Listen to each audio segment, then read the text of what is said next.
আজকের ভিডিও দেখিয়া যারা সুন্দর সুন্দর কমেন্ট করবা তারার কিন্তু লাভে লাভ কিলা লাভ আউটা আমি কইলাই।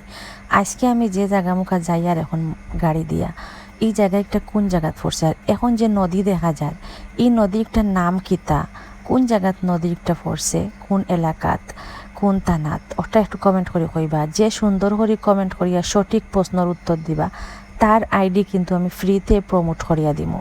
এখন যদি আইডি আপনারা প্রমোট করতে চান, ভিউজ হাজার হাজার ভিউজ আনতে চান, তাইলে সঠিক প্রশ্নের উত্তরটা দিবা এটা কোন জায়গাত আর এই নদীর নাম কিতা। আর সবচেয়ে মেন হতা হইল আমিও জানি না এই কোন জায়গা আর কোন জায়গাত এই নদীটা পড়ছে। জাস্ট এই জায়গাটা অত সুন্দর, সবুজ শ্যামল, খুব সুন্দর। একসময় শুনছি ইতাবায় কোনো বাড়িঘর আসিল না, রাস্তাও আসিল না। এখন আস্তে আস্তে ঘর বাড়ি ওর গণবসতি ওর এর লাগি পরিবেশটা আরও বেশি সুন্দর ওর।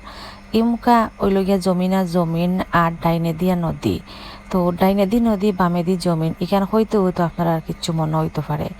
যাই হোক এই নদীটা অত সুন্দর লাগছে আমার, একদম রাস্তার লেভেলে লেভেলে লাগাই লাগে, একটু ফানি হয়ে গেলে ও লেভেলে উঠে যাব। কিন্তু এটা জায়গার মানুষের বাড়িঘর যতটা দেখতে সুন্দর ততটা কিন্তু ভয়ঙ্কর। ও যে বর্ষাকালও অতটা পরিস্থিতি বাজে পরিস্থিতি দেখা দিব, এটা কিন্তু তারা খুব কষ্টর সাথে মোকাবেলা করতে হইব। কিন্তু পরিবেশটা দেখিয়ে কিন্তু খুব বেশি ভালো লাগলো। নদীর কাছে বাড়িঘর থাকলে কিন্তু এই বাড়িতে কিন্তু ফ্যান লাগে না, নদীতেই কিন্তু বাতাস আয়, নদী থেকে যে বাতাসটা আয় এই বাতাসটা কিন্তু একদম এসির মতন। এখন হয়তো অনেকে কমেন্ট করবে আপনার বাড়ি কি তা নদীর কাছে নেই, আপনি যেহেতু নদীর কাছে আপনার বাড়ি না তাইলে আপনি এটা বুঝলা কিলা যে নদী থেকে ঠান্ডা বাতাস আয়। বাইরে ভাই আমি যে রাস্তা মুখা যাইরাম ও রাস্তা মুখা যাইতেও আমি বুঝলাম যেমন ঠান্ডা একটা হাওয়া আর মুখা থাকি, খুব বেশি ভালো লাগছে। আর এটা রাস্তা পায়ে কিন্তু আমি নতুন যাইরাম, কোনোদিন এটা রাস্তা পায়ে আমি আমার আওয়া পড়ছে না। আজকে নতুন যাইরাম আর নতুন যে জিনিস দেখি একটা তো আমার নেশা হয়ে গেছে, আমি ভিডিও করি। আর ওই ধোকে একটা বাড়ি একদম নদীর পারে কাছে আর কি, ঘর থাকি বারোইয়া নদী থাকি মুখ দইন, কতটা রিক্স বুঝতে পারানি গাইস।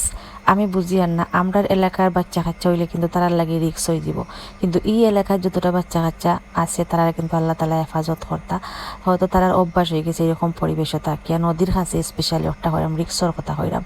আর ইনো দেখো বাচ্চা এনতে কিলা হাতরিরা নদীর মাঝে, আমি আজ পর্যন্ত গিয়া নদীর মাঝে একটা ডুবও দিছি না।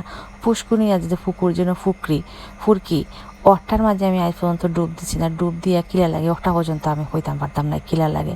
আর সাঁতার তো বহুত দূরের কথা, আমি হাতরাও চিনি না গাইস, একটা আপনারা সিক্রেট হইলাম। তো নদীর মাঝে রুতাইতে নাইরা আমি চাইছিলাম অনুভবে ভিডিও করতাম, কিন্তু অনুমতি নাই তারা ভিডিও কর্মকিলা সুন্দর লাগছে দেখতে। আমি আসলে শহর বসে ভিডিও করি, একটা আমার শখ, এর লাগে যেন যাই ভিডিও করি, সুন্দর কিছু দেখলে ভিডিও করি। আপনারাও সুন্দর সুন্দর কমেন্ট করবা ওটাও আমি আশা করি।